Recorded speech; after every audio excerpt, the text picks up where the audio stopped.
उन कृष्ण को आप पूजना चाहते हो, उसकी रोजी रोटी खाना चाहते हो, उनके नाम से आप अपने आप को परिवार चलाना चाहते हो और उनके वंश के लोगों को आप दुत्कारना चाहते हो, उनके द्वारा उन्हें नमन नहीं करना चाहते हो, उन्हें झुकना नहीं चाहते हो। मैं पुनः एक बात कहना चाहता हूँ, अगर यादवों से इतनी नफरत है तो गंगा में स्नान करना छोड़ दो, क्योंकि गंगा यादवों को की माँ है, शांतनु की माँ है और यादवों में ब्याही थी। जमुना का आचमन करना छोड़ दो, भगवान कृष्ण की अर्धांगिनी है। गायत्री, वेद माता गायत्री नरेंद्र सेन यदुवंश की कन्या है और उस गायत्री मंत्र का जाप करना छोड़ दो। कौन सा ऐसा वेदांत है जो बगैर गायत्री के आप शुभारंभ कर सकते हैं? और उस माँ गायत्री का जाप करके अपने आप को आप ब्राह्मण कहते हैं। बगैर जनेऊ धारण नहीं हो सकता, बगैर गायत्री के नहीं हो सकता। और आप उस गायत्री का नमन करके, जो नरेंद्र सेन यदुवंशी की कन्या है, वेद पिता ब्रह्मा है तो वेद माता गायत्री है, और उस गायत्री को नमन करने के बाद यदुवंश को आप दूर फेंकना चाहते हो। ऐसा कौन सा समाज है? यादव के दर्शन मात्र से मानव जीवन का कल्याण होता है।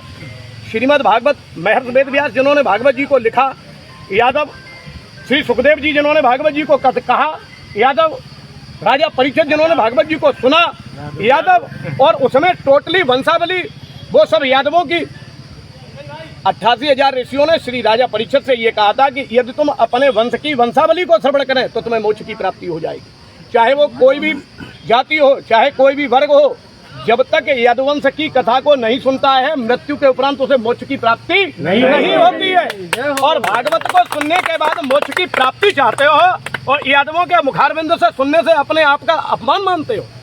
तो मैं पुनः कहना चाहूंगा कि यादव के श्राप से सुदामा जी दर दर भटके थे। यादव के श्राप से सुदामा जी दर दर भटके थे। इसलिए यादवों के श्राप को अपने ऊपर मत धारण करें, जीवन बर्बाद हो जाएगा, जिंदगी खत्म हो जाएगी, कहीं किसी भी जगह मुंह दिखाने लायक नहीं रहेंगे। ये तो केवल, और मैं सबसे बड़ी बात ये कहना चाहूंगा, जो बीसी का 27% आरक्षण है, उस आरक्षण में जो भी मंदिर हैं, जो भी देवालय हैं, जो भी मठ हैं, जिनके मठाधीश हैं, उनमें सभी में इस आरक्षण के मुताबिक ही पुजारी घोषित होना चाहिए। और इसके प्रति हम सभी लोग आगे कार्रवाई करेंगे। इस पर हम ज्ञापन देंगे कि हमें भी मंदिर पर बराबर हकदार चाहिए। हर जाति को, हर वर्ग को हमारे 27% आरक्षण। सर, क्या मंदिर मठों में क्या SC ST को भी अधिकार मिलना चाहिए? हमारे लखनऊ में SC है, लखनऊ में ज्यादा दूर कहा जाए, लखनऊ में कालिका जी के मंदिर पर पुजारी SC है और माता रानी ने आज तक दूसरा किसी बिरादरी को स्वीकार नहीं किया। बहुत अच्छा बोल रहे हैं शास्त्री जी।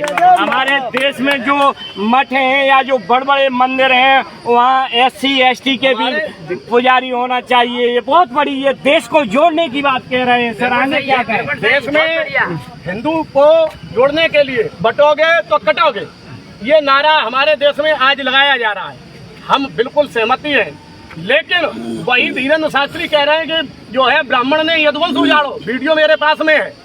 वही धीरेन्द्र शास्त्री कह रहे हैं कि ब्राह्मण ने यदुवंश उजाड़ो। अगर यदुवंश ब्राह्मणों ने उजाड़ दिया तो ये इतने दुनिया के यादव जी कहाँ से चले आए?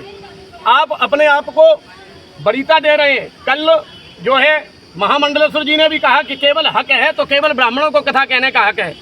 जी जी जी। बामन को धन केवल भिक्षा, भिक्षा करे भोजन करे, जपे प्रभु का नाम, वही बामन है। और अगर आप चाहते हैं कि भागवत करना चाहते हैं, हम यादवों का सिंगल बच्चा भागवत नहीं करेगा। आपके जितने भी बच्चे, जितना भी परिवार नौकरी कर रहा है, पुलिस में, फौज में, सभी घर पर चले जाए, क्योंकि क्षत्रित्व का केवल धर्म है। सही है, बिल्कुल सही। नौकरी करना, बनिया की दुकान करने का काम केवल बनियों का है, ब्राह्मणों का नहीं है। ब्राह्मण जो दुकान जितने भी रखे हुए हैं, ये अपनी अपनी दुकान बंद कर दें, केवल मात्र भिक्षाटन करें, क्योंकि ब्राह्मण का धर्म है, ब्राह्मण का कर्म है, केवल भिक्षा करें। अगर आप अपने कर्म को इतनी वरीयता देना चाहते हो, धर्म को धंधा बनाने के बाद में आप अपने आप को जो है विचार कर रहे हैं कि मेरी रोजी रोटी चली गई, आपको खुद में शुद्ध में मंत्र नहीं मालूम। मैं आपको पुनः कहना चाहूंगा, हजारों ब्राह्मण परिवार ऐसे हैं जो दारू पी रहे हैं, मीट खा रहे हैं, मदरा पी रहे हैं, अय्यासी कर रहे हैं। ऐसे ब्राह्मणों के कृत्य को जो है, जिन्हें खुद में कई परिवार ऐसे हैं जो इस तरीके से अपने आप को दूर से, ऐसा कोई भी यादव वक्ता ऐसा किसी भी तरीके से आज हर जाति में वक्ता है, बघेलों में वक्ता है, साक्यों में वक्ता है। मैं किसी यादव की बात नहीं, मैं सभी समाज की बात करना चाहता हूँ। अगर समाज की बात करना चाहते हो, हर समाज में कथावाचक है, हर घर में विद्वान है, हर परिवार में विद्वान है, तो विद्वान का सम्मान होना चाहिए।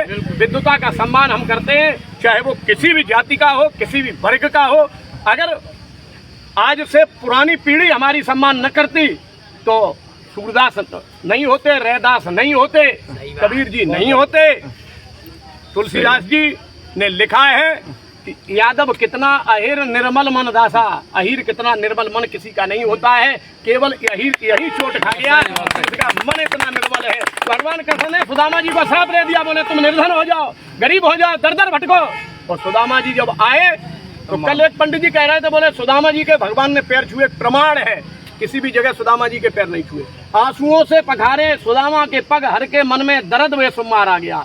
भगवान के मन में ये दर्द पैदा हो गया कि मेरा मित्र है, मेरे श्राप के कारण इसे रोटियां नसीब नहीं हुई, इसलिए अपने सीने से लगा लिया, आंखों में आंसू झलक आए। हाँ, और भगवान ने जो है किसी भी जगह पैर नहीं छुए, आंसुओं के पैर जो है आंसू से उनके पैरों पर लटक गए। पानी परा तो को हाथ छुओ नहीं, नैन नके नैन, आंखों के आंसू इतने टपक गए कि उनके जल पैरों पर गिर पड़े। कहीं पैर नहीं छुए। मित्रता की निशानी वो थी जिन्हें तीनों लोक दे दिया, आज ये देने लायक नहीं है। आज ये उस लायक हैं जो इनके साथ कृत्य किया, जिन्होंने हमारे साथ में कृत्य किया। मैं पुनः कहूंगा कि इनके साथ भी वही कृत्य होना चाहिए। मैं यादवों से नहीं, हर वर्ग से कहूंगा कि अगर ब्राह्मण आपके घर में, आपके परिवार में कथा कहने आते हैं तो उन्हें वही सम्मान मिलना चाहिए जो दादरपुर में कथा यादव कथा अच्छा सर, एक क्वेश्चन है, देश में जो मंदिर या मठ बने हुए हैं ज्यादातर वहाँ जनरल पुजारी हैं, हाई कास्ट के, क्या SC ST के पुजारी या OBC के क्यों नहीं हो सकते हैं सर? ये मैं जब हमारे देश का संविधान बराबर का अधिकार देता है। अलीगढ़ के पास में एक गुरुकुल है साहब, उस गुरुकुल में